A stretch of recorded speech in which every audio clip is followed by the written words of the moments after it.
मालिक को प्रणाम। सभी अभ्यासी भाई बहनों को नमस्कार। जैसा कि बाबूजी कहते हैं, देखिए हम खाई और कुएं के बीच में नहीं फंसे हैं।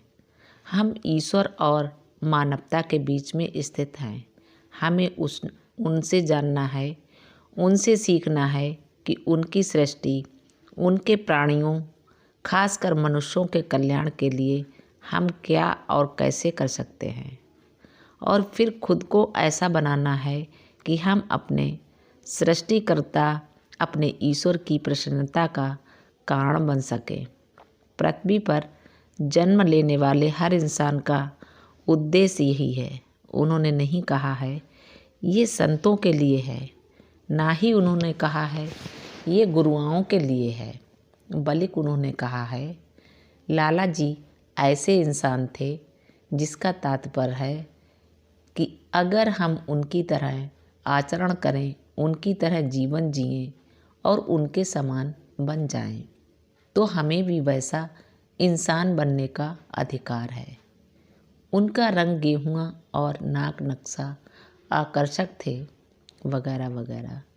सबसे अधिक विलक्षण थी सितारों की तरह चमकती उनकी आँखें, जो मानो हर चीज़ और हर इंसान के अंदर तक झांक लेती थी। अथाह गहराई वाली शांत झील के समान उन आँखों में सुप्त अवस्था और जागृत अवस्था का ऐसा मिला जुला भाव होता था कि उनकी पलक की हल्की सी हरकत ही किसी इंसान में जागृति पैदा करने के लिए काफ़ी थी। जानते हैं, बाबूजी मुझे बताया करते थे कि लाला जी किसी इंसान को पलक झपकते ही मोक्ष दे सकते थे। पलक झपकते ही बस इतना ही ज़रूरी था, तो उस पलक झपकने का कैसा प्रभाव हुआ होगा और वह प्रभाव कहाँ हुआ होगा, किस पर? अभ्यासी पर नहीं। उस पलक झपकने ने किसी घंटी का बटन दबाया जो कहीं ऊपर ईश्वरीय साम्राज्य में बज उठी और ईश्वर ने कहा ठीक है, तथास्तु, उसे ऊपर भेज दो। देखिए, क्योंकि लाला जी ने फिर वही बात कही है, मैं खुद कुछ नहीं कर सकता, हर चीज़ उनके हाथों में है। मैं तो अपने हाथों में भीख का कटोरा लिए उनके द्वार पर खड़ा हूँ, एक भिखारी मात्र हूँ। तो देखिए, इस पलक झपकने का असर कहीं और होता है और उनकी आँखों में हमें क्या भाव दिखेगा, ये वही है जिसका वेदों में दिव्य स्थिति के रूप में उल्लेख किया गया है। इसे योग निद्रा कहा गया है, जिसमें प्रकट रूप में तो इंसान सोया हुआ प्रतीत होता है, परंतु सदा जागृत अवस्था में होता है। दो स्थितियों के बीच जिसे योग निद्रा कहा गया है, निद्रा नहीं, योग नहीं, बल्कि दोनों का संयोग जो निरंतर ध्यान की दिव्य स्थिति है। ईश्वर योग निद्रा की विशांतिपूर्ण मुद्रा में है, ब्रह्म रूप से सुषुप्त अवस्था में, परंतु आंतरिक रूप से जागृत अवस्था। जो कुछ भी उनकी सृष्टि में हो रहा है, उस हर बात के प्रति पूर्णता जागरूक स्नेहपूर्ण भावनाओं में डूबे रहने के कारण उनका मुखमंडल दिव्य आभा से दीप्तिमान रहता था। आंतरिक दशा सदा ही चेहरे पर प्रतिबिंबित होती है। सौंदर्य बाहर से पैदा नहीं किया जा सकता। सौंदर्य प्रसाधनों का कितना भी उपयोग अथवा कितनी भी मालिश चेहरे का सौंदर्य नहीं बढ़ा सकती।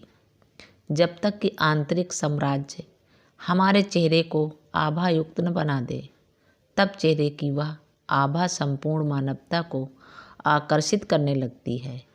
यहाँ तक कि पशु पक्षी भी आपकी ओर आकर्षित होकर आपके चरणों में न्यौछावर हो जाते हैं। उनके बाल रेशम जैसे मुलायम थे। अगला एक दांत औरों के मुकाबले थोड़ा बड़ा था। उनकी छोटी पर खूबसूरत दाढ़ी और मूछें उनके चेहरे की आभा बढ़ाती थीं। उनके हाथ पांव काफ़ी कोमल थे।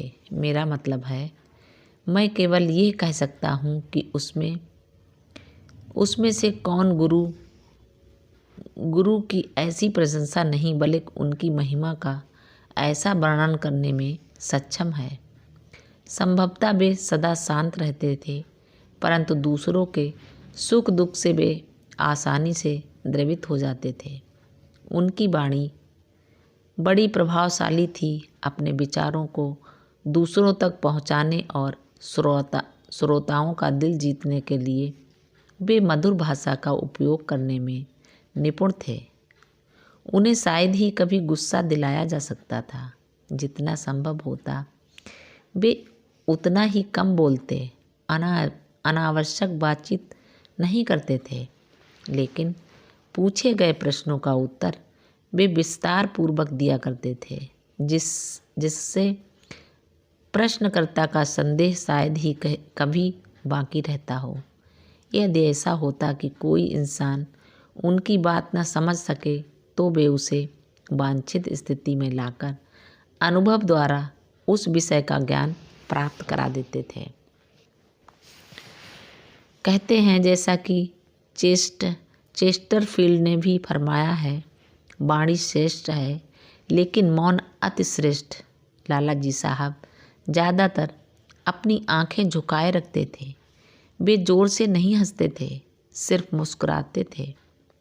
उनकी मुस्कुराहट दयालुता और मिठास बिखेर देती थी और दूसरों को आध्यात्मिक दीप्ति से आलोकित कर देती थी।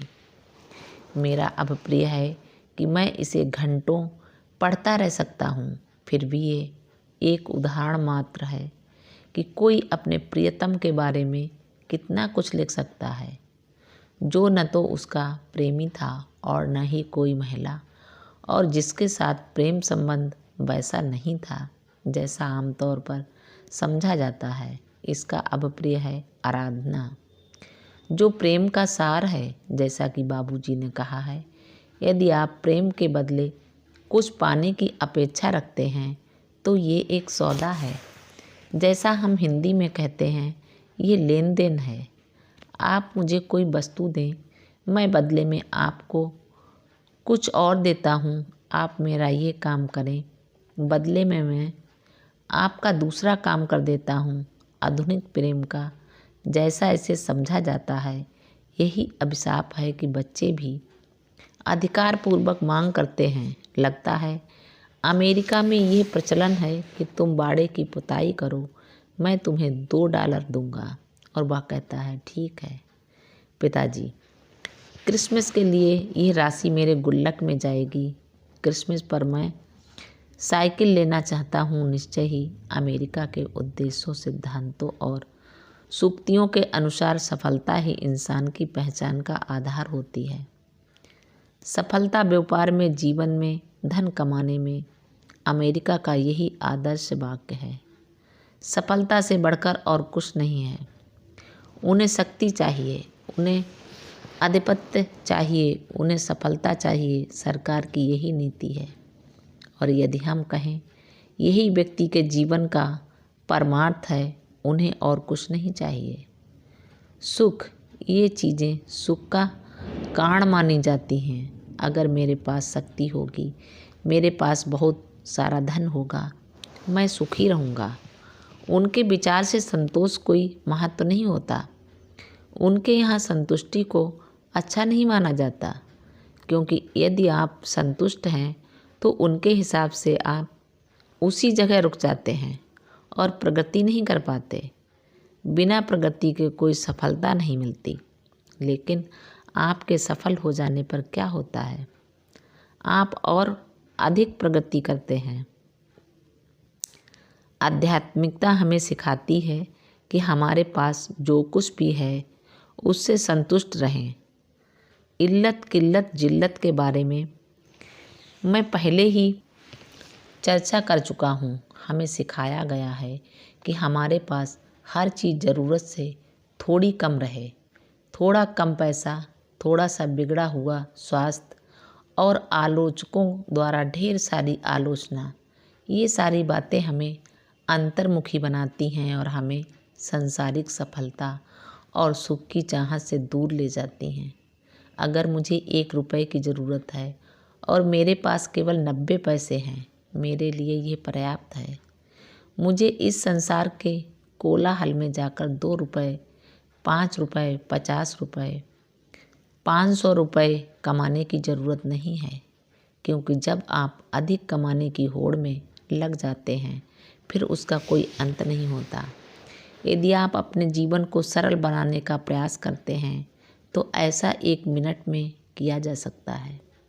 अपनी छड़ी लेकर बस आप अपने घर से बाहर निकल पड़ें। आपने ऐसा करते देखा है? उसने छोटी सी गठरी और रास्ते के लिए थोड़े सैंडविच लिए और बस अपनी छड़ी उठाकर परियों के देश के लिए निकल पड़ा। मालिक को प्रणाम। सभी अभ्यासी भाई बहनों को नमस्कार, धन्यवाद।